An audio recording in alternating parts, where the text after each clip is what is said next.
Good morning, everyone. Welcome to all of you. This is Pooja, and today back with another interesting as well as important topic, that is organ of circulatory system. आज हम सभी लोग पढ़ेंगे organ of circulatory system के बारे में। जो mainly हमारा हार्ट है, ये सर्कुलेटरी सिस्टम का एक मोस्ट इम्पॉर्टेंट ऑर्गन है। हार्ट के बारे में पढ़ेंगे। प्रीवियस वीडियो में हम सभी लोगों ने ब्लड और ब्लड की कंपोजिशंस के बारे में पढ़ा था। जो बॉडी सर्कुलेटरी फ्लूइड है, ब्लड और लिम्फ, इन दोनों के बारे में पढ़ लिया था। जो ब्लड ऑफ वैस्कुलर सिस्टम की फिजियोलॉजी थी, इसे फर्स्टली डिस्कवर किया था सर विलियम हार्वे ने। एंड जो वैस्कुलर सिस्टम की स्टडी होती है, इसे हम एंजियोलॉजी कहते हैं। एंजियोलॉजी के अंतर्गत हम लोग ब्लड वैस्कुलर सिस्टम की स्टडी करते हैं। ठीक है। Father of angiology is William Harvey. जो एंजियोलॉजी के फादर हैं वो सर विलियम हार्वे हैं। एंड अब देखते हैं कि जो सर्कुलेटरी आर्गन है, जो इसे हम हार्ट कहते हैं, तो हार्ट के बारे में देखेंगे और कंपैरेटिवली स्टडी करेंगे इनवर्टिब्रेट्स और वर्टिब्रेट्स में। वर्टिब्रेट्स में फिश से लेकर मैमल्स तक के हार्ट के स्ट्रक्चर और चैम्बर के बारे में समझेंगे। क्लियर। तो देखिए, जो इनवर्टिब्रेट में जो हार्ट है वो लोकेटेड होता है डॉर्सली। ठीक है। इनवर्टिब्रेट्स जो पोरीफेरा से लेके, जो एक्चुअली पोरीफेरा में तो हार्ट नहीं होता है, जो हमारे इनवर्टिब्रेट्स हैं, हायर इनवर्टिब्रेट्स, जो है कि हार्ट डॉर्सली लोकेटेड होता है, यानी कि डॉर्सल साइड में। और जो वर्टिब्रेट्स होते हैं, इनमें हार्ट वेंट्रल साइड होता है। ठीक है। बॉडी एक्सिस के वेंट्रल साइड प्रेजेंट होता है।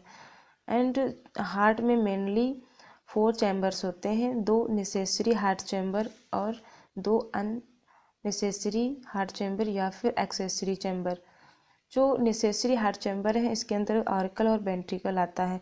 ऑरिकल को जो है एट्रियम भी कहते हैं, और एटीएम रिसीविंग चैम्बर होता है। ये हम बॉडी पार्ट से ब्लड को रिसीव करता है। और जो वेंट्रिकल है, ये ब्लड को पंप करता है। क्लियर। ये ब्लड को पंप करता है। और जो अननेसेसरी में साइनस वेनोसस है, जो कि एट्रिया से जॉइंट होता है। साइनस वेनोसस एक चैम्बर है, अननेसेसरी चैम्बर, जो कि लोअर वर्टिब्रेट्स में देखने को मिलता है। तो ये आइट्रिया से, जो एट्रिया से जॉइन होता है। और अननेसेसरी में जो ट्रंकस या ट्रंकस एट्रियोसस है, या फिर इसी को हम लोग बल्बस एट्रियोसस भी कहते हैं, जो कि वेंट्रिकल से जॉइन होता है। यहाँ से भी क्वेश्चन पूछा जा सकता है कि जो साइनस वेनोसस है, जो लोअर वर्टिब्रेट्स के हार्ट में प्रेजेंट होता है, वो किससे जॉइन होता है? तो जो साइनस वेनोसस है वो एट्रिया से जॉइन होता है, और जो बल्बस एट्रिकस है या फिर ट्रंकस एट्रियोसस है, वो वेंट्रिकल से जॉइन होता है। क्लियर। यहाँ पर एक हार्ट बनाया है, जनरली हार्ट। तो ये जो चैम्बर है, जिसे हम राइट ऑरिकल या फिर राइट एट्रियम कहते हैं, और ये लेफ्ट एट्रियम है, ये लेफ्ट वेंट्रिकल है, और ये राइट वेंट्रिकल है। ठीक है। तो जो राइट एट्रियल है, ये बॉडी पार्ट से ब्लड को रिसीव करता है। फिर यहाँ से ब्लड राइट वेंट्रिकल में आता है। राइट वेंट्रिकल से हमारे लंग में जाता है, जहाँ पर ब्लड ऑक्सीजनेटेड होता है, गैसेस एक्सचेंज होता है। और देन आफ्टर जो पल्मोनरी वेन होती हैं, वो लेफ्ट आर्टरी में ओपन होती हैं, यहाँ पर ऑक्सीजनेटेड ब्लड को डोनेट करती हैं। और लेफ्ट वेंट्रिकल से सिस्टमिक एओर्टा निकलता है, जो कि हमारे बॉडी पार्ट्स के ऑर्गन्स को ब्लड की सप्लाई करता है। ठीक है। यहाँ पर एक नोट लिखा है, साइनस वेनोसस एंड ट्रंकस एट्रियोसस जो है, ये वेल डेवलप होता है ओनली फिशेस एंड एम्फीबियंस में। ठीक है। बट रिड्यूस इन रेप्टाइल्स, और रेप्टाइल्स में ट्रंकस एट्रियोसस रिड्यूस होता है या कम्प्लीटली अब्सेंट होता है। बट वेस्टिब्यूल होता है sinus venosus. And absent in birds and mammals. Birds और मैमल्स में sinus venosus and truncus arteriosus completely absent होता है। क्लियर। सर्कुलेटरी पाथवे में देखें तो जो सर्कुलेशन है ये दो तरीके का होता है, single circulation and double circulation. Single circulation में blood pump only one time before pumping our body. जो ब्लड है वो हार्ट में केवल वन टाइम जाएगा और देन आफ्टर पूरी ब्लड में पूरी बॉडी में उस ब्लड को पंप कर दिया जाएगा। ऐसे सर्कुलेशन को हम सिंगल सर्कुलेशन कहते हैं, जो मोस्टली फिशेस में देखने को मिलता है। ठीक है, ये फिशेस में देखने को मिलता है। And double circulation, blood comes twice in heart before pumping. जो ब्लड है वो हार्ट में दो बार आता है, एक बार बॉडी से, बॉडी पार्ट से वेना कावा के थ्रू, सुपीरियर वेना कावा और इन्फीरियर वेना कावा के थ्रू हार्ट में ब्लड आता है, जो कि डीऑक्सीजनेटेड होता है। और इसके बाद लंग्स से जब ब्लड ऑक्सीजनेटेड हो जाता है, गैसेस एक्सचेंज हो जाता है, तो ब्लड ऑक्सीजन को लेकर फिर से रिटर्न हार्ट में आता है। ठीक है, फिर हार्ट से ब्लड पूरी बॉडी में फ्लो किया जाता है। इसी को हम डबल सर्कुलेशन कहते हैं। क्लियर? आई होप यहाँ तक आपको समझ में आया होगा। यहाँ पर नोट्स मैं रिटन फॉर्म में लाई हूँ, जिससे कि आप रिटन एग्ज़ाम को भी क्लियर कर सकें, लाइक बीएससी, एमएससी या फिर बोर्ड एग्ज़ाम। तो आप हमारे साथ साथ नोट्स ज़रूर बनाते रहिएगा। क्लियर? अब चलते हैं नेक्स्ट स्लाइड पर।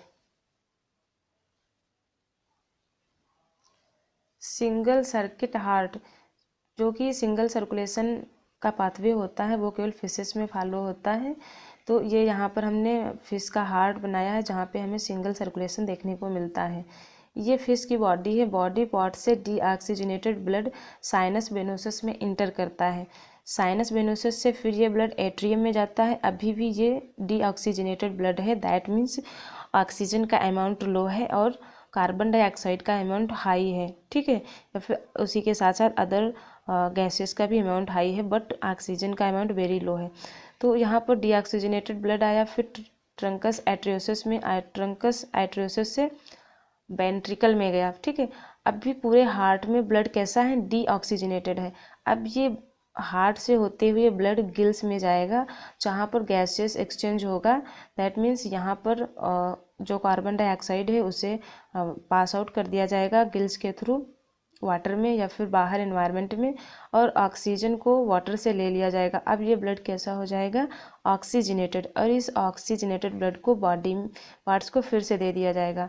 अब ये ऑक्सीजनेटेड ब्लड हार्ट में नहीं जाएगा, डायरेक्टली यहीं से गिल्स से ही बॉडी पार्ट्स में सप्लाई कर दिया जाएगा। तो ये एक पॉइंट से स्टार्ट हुआ और एक पॉइंट पर फिर से ये सर्कल आके फिनिश हो गया। ब्लड एक ही बार हार्ट में इंटर किया। तो ऐसे पाथवे को हम सिंगल सर्किट पाथवे कहते हैं और ऐसे हार्ट को सिंगल हार्ट कहते हैं। फिशेस का जो हार्ट है, ये इसमें दो निसेसरी चैम्बर पाए जाते हैं, जो है एक वेंट्रिकल और एक ऑरिकल। ठीक है, one ventricle and one auricle. And जो दो एक्सेसरी चैम्बर होते हैं, इसमें एक साइनस वेनोसस और एक ट्रंकस एट्रियोसस देखने को मिलता है। एक साइनस वेनोसस और एक ट्रंकस एट्रियोसस देखने को मिलता है। जो फिश का हार्ट है, इसे हम ट्यूबुलर हार्ट कहते हैं या फिर हम इसे वेनस हार्ट कहते हैं। इसे वीनस हार्ट इसलिए कहते हैं क्योंकि जो बीन्स में ब्लड फ्लो होता है वो डीऑक्सीजनेटेड होता है। तो जो फिश का हार्ट है, इसमें भी ब्लड डीऑक्सीजनेटेड ही रहता है, तो इसे हम वेनस हार्ट कहते हैं। और ब्रांकियल हार्ट इसलिए कहते हैं क्योंकि डीऑक्सीजनेटेड ब्लड फिल्टर होने के लिए गिल्स में जाता है। ठीक है, तो इसे ब्रांकियल हार्ट कहते हैं फंक्शन के बेसिस पर इसके। क्लियर? आई होप यहाँ तक आपको समझ में आया होगा। अब नेक्स्ट चलते हैं, डबल सर्कुलेशन के बारे में देखते हैं। डबल सर्कुलेशन टू टाइप्स का होता है, एक इनकम्प्लीट डबल सर्कुलेशन या फिर मिक्स्ड ब्लड सर्कुलेशन। इस सर्कुलेशन के ड्यूरिंग क्या होगा? जो ऑक्सीजनेटेड ब्लड है और डीऑक्सीजनेटेड ब्लड है वो वेंट्रिकल में आकर मिक्स हो जाएगा।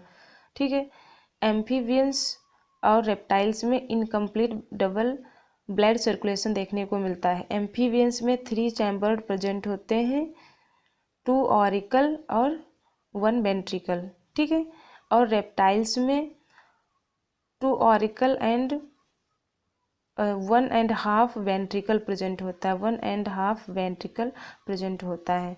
ठीक है, ये यहाँ पर जो हार्ट बनाया है ये एम्फीबियन का हार्ट है। यहाँ पर एक ये ऑरिकल है और एक ये ऑरिकल है, तो 2 ऑरिकल प्रेजेंट है। इस वाले ऑरिकल में बॉडी पार्ट से ब्लड आएगा, ठीक है, डीऑक्सीजनेटेड यहाँ ब्लड आएगा। फिर गिल्स या फिर लंग्स में यहाँ पर ब्लड का गैसेस एक्सचेंज होगा। फिर लेफ्ट जो ऑरिकल है यहाँ पर ऑक्सीजनेटेड ब्लड होगा। देन आफ्टर जो फिर से ये वेंट्रिकल में आएगा, तो फिर से यहाँ पर जो वेंट्रिकल है वो केवल 1 चैम्बर प्रेजेंट है, तो यहाँ पर ऑक्सीजनेटेड और डीऑक्सीजनेटेड ब्लड की मिक्सिंग हो जाएगी। ये मिक्स ब्लड ही सिस्टमिक एरोटे के द्वारा पूरी बॉडी में पंप कर दिया जाता है। Body parts receive mixed blood, जो इसकी बॉडी पार्ट्स है उसमें मिक्स्ड ब्लड होता है। दैट मीन्स ऑक्सीजनेटेड ब्लड और डीऑक्सीजनेटेड ब्लड दोनों तरीके के इसकी बॉडी में फ्लो होते हैं। एंड यहाँ पर रेप्टाइल्स का हार्ट बनाया है। रेप्टाइल्स के हार्ट में क्या होता है कि इंटरवेंट्रिकुलर सेप्टम जो होता है वो इनकम्प्लीट होता है, ठीक है। इसे इंटर एट्रियल सेप्टम कहते हैं, इंटर एट्रियल सेप्टम, इसे इंटरवेंट्रिकुलर सेप्टम कहते हैं। जो रेप्टाइल्स होते हैं उनमें इंटरवेंट्रिकुलर सेप्टम इनकम्प्लीट फॉर्म होता है, तो यहाँ पर भी ब्लड की मिक्सिंग हो जाती है, जैसे लिजार्ड्स और रेप्टाइल्स में। क्लियर। अब देखते हैं बर्ड्स एंड मैमल्स में। तो जो बर्ड्स और मैमल्स हैं इसमें कंप्लीट ब्लड सर्कुलेशन देखने को मिलता है। यहाँ पर 4 चैम्बर्ड हार्ट होते हैं, 2 ऑरिकल और 2 वेंट्रिकल प्रेजेंट होते हैं।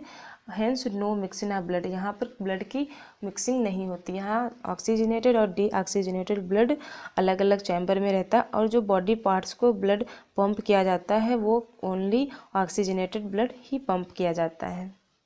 Clear everyone. Now human heart. अब देखेंगे कि ह्यूमन हार्ट की क्या स्ट्रक्चर। तो ह्यूमन हार्ट जो है ये 4 चैम्बर्ड होता है, 2 auricle and 2 ventricle. Complete double circulation यहाँ पर देखने को मिलता है, और जो हार्ट का शेप है ये फिस्ट के शेप का होता है, यानी कि मुट्ठी के आकार का होता है। और जो ऊपर की तरफ से एपेक्स होता है, जो ऊपर का एपेक्स रीजन है वो कैसा होता है, पॉइंटेड, और नीचे का जो बेस होता है वो ब्रॉडेड होता है। और कलर में कैसा होता है, पिंकिश। वेट इसका 280 to 340 ग्राम इन मेल में होता है, और 240 एंड 280 ग्राम इन फीमेल में होता है। फीमेल में थोड़ा ये लाइट होता है। नाउ लोकेशन, जो हार्ट की लोकेशन है ये चेस्ट कैविटी में होता है, जहाँ पे कार्डियक नाच प्रेजेंट होती है, या फिर मीडियास्टिनम में प्रेजेंट होता है लेफ्ट साइड। जो लंग है लेफ्ट वाले लंग में यहाँ पे कार्डियक नाच प्रेजेंट होती है, यहीं पर हमारा हार्ट लोकेटेड होता है, ठीक है। तो जो ये हमारा लंग है ये अंदर की तरफ स्लाइटली बेंट होता है, यहाँ पर एक कार्डियक नाच का फॉर्मेशन हो जाता है, ये मीडियास्टेनम कैविटी होती है। तो ये चेस्ट कैविटी या मीडियास्टेनम में प्रेजेंट होता है बॉडी के लेफ्ट साइड में। क्लियर। नाउ सर्कुलेशन, जो ब्लड का सर्कुलेशन है यो 2 टाइप्स का होता है। एक तो pulmonary circulation and second is systematic circulation. Systematic circulation को ग्रेटर सर्कुलेशन भी कहते हैं। सबसे पहले बात करते हैं कि पल्मोनरी सर्कुलेशंस में कौन कौन से चैम्बर आते हैं। तो राइट वेंट्रिकल और लेफ्ट एट्रिया पल्मोनरी चैम्बर के अंतर्गत आते हैं, ठीक है। क्योंकि जो राइट वेंट्रिकल से ब्लड है वो लंग को जाता है, ठीक है, और लंग से ब्लड ऑक्सीजनेटेड ब्लड लंग से फिर से लेफ्ट एट्रिया में आता है। क्लियर। तो ये क्या हो रहा है, ये लंग के बेसिस पर ब्लड का एक्सचेंज हो रहा है, इसे हम पल्मोनरी चैम्बर कहते हैं, और इस सर्कुलेशन को पल्मोनरी सर्कुलेशन कहते हैं। Now systematic circulation also called as greater circulation, ठीक है, इसे ग्रेटर सर्कुलेशन भी कहते हैं। यहाँ पर राइट ऑट्रिकल में और लेफ्ट वेंट्रिकल ये दोनों सिस्टमैटिक चैम्बर कहलाते हैं। राइट एट्रियम से blood comes from body parts, ठीक है, राइट एट्रियम से ब्लड कहाँ आता है, बॉडी पार्ट्स में आता है, और लेफ्ट वेंट्रिकल से ब्लड बॉडी पार्ट्स को जाता है, ठीक है, बॉडी पार्ट्स को जाता है। अब यहाँ पर हार्ट की एक नॉर्मल सी स्ट्रक्चर बनाई है उसका ओवरव्यू देखने के लिए, और जब नेक्स्ट वीडियो में हम पढ़ाएंगे तो वहाँ पे इंटरनल स्ट्रक्चर पढ़ाएंगे, और भी वहाँ पर फाइबर नोड और जो पुर्गिंचे सेल्स हैं उन सभी के बारे में बात करेंगे। अभी यहाँ पर नॉर्मली एक हार्ट की स्ट्रक्चर को समझने की कोशिश करते हैं। नाउ ये एक हार्ट यहाँ पर बनाया है, ठीक है, एक सेकेंड।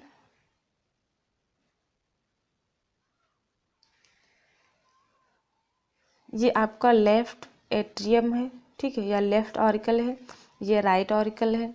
राइट ऑरिकल में बॉडी पार्ट से जो वेना कावा है, सुपीरियर वेना कावा, वहाँ से ब्लड राइट ऑरिकल में आता है। राइट ऑरिकल से ब्लड राइट वेंट्रिकल में आता है और राइट वेंट्रिकल से ब्लड कहाँ जाता है, लंग्स में, ठीक है। ये पल्मोनरी आर्टरी है जहाँ पर डीऑक्सीजनेटेड ब्लड फ्लो करता है। ये राइट पल्मोनरी आर्टरी है और ये लेफ्ट पल्मोनरी आर्टरी है जो कि दोनों लंग्स में जाके ओपन होगी, वहीं पर ब्लड में गैसेस एक्सचेंज होगा। इसके बाद ब्लड फिर से रिटर्न, जब ऑक्सीजनेटेड हो जाएगा तब रिटर्न लेफ्ट ऑरिकल में आएगा, ठीक है। इसे हम पल्मोनरी वेन कहते हैं, ठीक है, इसे हम पल्मोनरी वेन कहते हैं। तो सिर्फ हमारी पूरी बॉडी में पल्मोनरी वेन एक ऐसी होती है जहाँ पे ऑक्सीजनेटेड ब्लड होता है, बाकी ऑल ओवर सभी वेन्स में डीऑक्सीजनेटेड ब्लड होता है। तो इस पॉइंट को आप याद रखिए। देन आफ्टर लेफ्ट वेंट्रिकल से सिस्टमेटिक एओर्टा निकलती है जो हमारे बॉडी पार्ट्स के सभी ऑर्गन्स को ब्लड को सप्लाई करती है। जो यहाँ पर ये ब्लड चैम्बर को सेपरेट करती है इसे इंटर एट्रियल सेप्टम कहते हैं, और जो यहाँ पर ब्लड को सेपरेट करती है नीचे की तरफ इसे हम इंटर वेंट्रिकुलर सेप्टम कहते हैं। ये दोनों वेंट्रिकल के चैम्बर को सेपरेट करती है ताकि ब्लड यहाँ ना मिक्स हो, इसलिए हम इसे इंटर वेंट्रिकुलर सेप्टम कहते हैं। क्लियर। तो यहाँ पर एक हार्ट की एकदम नॉर्मल सी स्ट्रक्चर है, आप इसको समझने की कोशिश करिए, ठीक है। नाउ नेक्स्ट स्लाइड पर अब मूव करते हैं। एक पॉइंट यहाँ नोट किया है, हाँ, जो हार्ट्स जो बर्ड्स और मैमल्स में हार्ट के पोजीशन के यहाँ पढ़ रहे थे, तो जो बर्ड्स और मैमल्स का हार्ट है वो दोनों में सेम ही होता है, बट डिफरेंस क्या होता है कि जो सिस्टमेटिक एओर्टा है ये एवीज के केसेस में या बर्ड्स के केसेस में राइट साइड लोकेटेड होती है और मैमल्स में ये लेफ्ट साइड लोकेटेड होती है, ठीक है। बस इतना सा डिफरेंट होता है। जो सिस्टमेटिक एओर्टा है जो हमारी पूरी बॉडी ऑर्गन्स को ब्लड सप्लाई करती है, वो एओर्टा मैमल्स में लेफ्ट साइड लोकेटेड होती है और बर्ड्स में राइट साइड लोकेटेड होती है। बाकी और सारी स्ट्रक्चर सेम होती हैं बर्ड्स और मैमल्स में। थिकनेस ऑफ वॉल, जो हार्ट की वॉल्स होती हैं उनमें जो ऑरिकल है, जो ऑरिकल की वॉल थी वो सबसे थिनेस्ट होती है, ठीक है। जो ऊपर की तरफ ऑरिकल थे इस तरीके से, ये ऑरिकल था राइट, ये था लेफ्ट ऑरिकल, ठीक है, ये था राइट वेंट्रिकल, ये था लेफ्ट वेंट्रिकल। तो जो ये वॉल है एट्रिया की, ठीक है, जो ये वॉल एट्रिया की हैं ये क्या है, ये थिनेस्ट होती हैं। और जो राइट वेंट्रिकल है, राइट वेंट्रिकल की वॉल क्या होती है, थिकर होती है, थोड़ा मोटी होती है। और जो लेफ्ट वेंट्रिकल है ये यहीं से जो सिस्टमेटिक एओर्टा निकलती है, तो ब्लड को पूरी बॉडी ऑर्गन्स तक भेजने के लिए हाई प्रेशर्स की रिक्वायर होती है। तो हाई प्रेशर होने के कारण इसकी वॉल सबसे ज़्यादा थिकेस्ट होती है, ठीक है। अब मेम्ब्रेन ऑफ हार्ट, जो हार्ट की मेम्ब्रेन होती है उससे हम पेरिकार्डियम मेम्ब्रेन कहते हैं। पेरिकार्डियम मेम्ब्रेन में दो लेयर्स होती हैं, एक आउटर पेरिकार्डियम और दूसरी इनर पेरिकार्डियम। आउटर पेरिकार्डियम को पेराइटल पेरिकार्डियम भी कहते हैं और इनर पेरिकार्डियम को विसरल पेरिकार्डियम भी कहते हैं। इन दोनों के बीच में जो स्पेस होता है इसे हम पेरिकार्डियल स्पेस कहते हैं। ये पेरिकार्डियल स्पेस फ्लूइड से फिल्ड रहता है जिसे हम पेरिकार्डियल फ्लूइड कहते हैं। पेरिकार्डियल फ्लूइड का क्या फंक्शन होता है कि ये हमारी जो मेम्ब्रेन होती हैं कार्डिया की, जो हार्ट की मेम्ब्रेन होती हैं उसमें फ्रैक्शन होने से उसे प्रिवेंट करती हैं, प्रोवाइड लुम्ब्रिकेशंस, और हार्ट की वॉल्स को, हार्ट की सेल्स को लुम्ब्रिकेशन प्रोवाइड करती हैं। एंड शॉक एब्जॉर्बेंस का काम करती हैं। अचानक से जो हमें कभी चोट लग जाती है तो हमारे हार्ट पे उसका ज़्यादा इफेक्ट ना पड़े, ज़्यादा चोट ना पहुँचे, इसके लिए वहाँ का जो फ्लूइड है वो उस शॉक को, उस चोट को एब्जॉर्ब कर लेता है। ठीक है, तो ये शॉक एब्जॉर्बेंस में भी इम्पॉर्टेंट रोल प्ले करता है जो पेरिकार्डियल फ्लूइड है। अब देखते हैं वॉल ऑफ हार्ट, जो हार्ट की वॉल होती है। ठीक है, जो वॉल होती है हार्ट की वो कैसी होती है? आउटर वॉल 3 टाइप्स की होती हैं। आउटर वॉल जिसे हम एपिकार्डियम कहते हैं, ये एपिथेलियल टिश्यू की बनी होती है। ठीक, जो मिडिल वॉल है इसे हम मायोकार्डियम कहते हैं, ये थिकेस्ट होती है। एंड इनर वॉल सबसे अंदर की तरफ जो वॉल होती है इसे इंडोकार्डियम कहते हैं। इंडोकार्डियम वॉल ये इंडोथेलियल टिश्यू और कनेक्टिव टिश्यू की बनी हुई होती है। क्लियर? अब देखते हैं जो कार्डियक मसल्स हैं या हार्ट मसल्स हैं उनकी क्या स्ट्रक्चर है।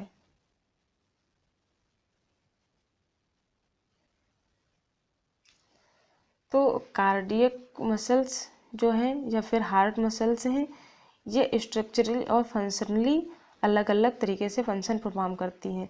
जो कार्डियक मसल्स होती हैं वो स्ट्रक्चरली तो स्केलेटल या फिर स्ट्रेट मसल्स होती हैं और सिलेंड्रिकल एंड ब्रांच्ड मसल होती हैं। ठीक है, जो कार्डियक मसल्स का मेन फीचर है वो सिलेंड्रिकल और ब्रांच मसल्स होती हैं और यूनी न्यूक्लिएटेड होती हैं। ठीक है, तो स्ट्रक्चर के बेसिस पर तो ये स्केलेटल मसल्स ही होती हैं क्योंकि ये स्ट्रेट मसल हैं। ठीक है, और ब्रांच्ड होती हैं और केवल इनमें एक न्यूक्लियस प्रेजेंट होता है, यूनी न्यूक्लिएट होती हैं। एंड फंक्शनली ये कैसी होती हैं? स्मूथ मसल्स के जैसी होती हैं, लाइक इनवॉलेंट्री मसल्स होती हैं। दैट मीन्स इन मसल्स का जो फंक्शन है, कार्डियक मसल्स का जो फंक्शन है वो हमारी विल पावर में नहीं होता है, ये इनवॉलेंट्री होती हैं, ये हमारे नर्वस सिस्टम के कंट्रोल में होती हैं। ठीक है, यहाँ पर एक हमने कार्डियक मसल्स की स्ट्रक्चर बनाई है जो कि क्या है? ब्रांच्ड है, एक न्यूक्लियस है और स्ट्रक्चरली कैसी ये है? ये इस स्ट्रेट मसल्स होती हैं। ठीक है, और जहाँ से ब्रांचिंग निकली होती है इस वाले पॉइंट को हम इंटरकैलरी डिस्क कहते हैं। Clear everyone? आई होप यहाँ तक आप सभी को अच्छे से समझ में आया होगा। ठीक है, अब नेक्स्ट वीडियो में हम सभी लोग देखेंगे कि हार्ट की इंटरनली स्ट्रक्चर क्या है। ठीक है, जो हार्ट बीट है वो किस तरीके से ओरिजिनेट होती है। ठीक है, SA नोड AB नोड का फंक्शन क्या है, पेसमेकर किसे कहते हैं, इन सारी चीज़ों के बारे में हम लोग नेक्स्ट वीडियो में पढ़ेंगे। तो यहाँ तक आप अच्छे से पढ़िए और राइट डाउन भी कर लीजिए। यहाँ से भी बहुत सारे आपके ऑब्जेक्टिव क्वेश्चंस भी बनेंगे और ये आपके लिए रिटन एग्ज़ाम के लिए तो मोस्ट इम्पॉर्टेंट है ही। ठीक है, जब ये कंप्लीट सर्कुलेटरी सिस्टम को हम लोग कंप्लीट कर लेंगे देन आफ्टर हम लोग क्वेश्चन भी सॉल्व करेंगे, देखेंगे कि यहाँ से कितना हम लोगों ने सीखा है और प्रीवियस एग्ज़ाम में किस तरह के क्वेश्चंस आते हैं। So thanks for watching, till then bye bye, take care.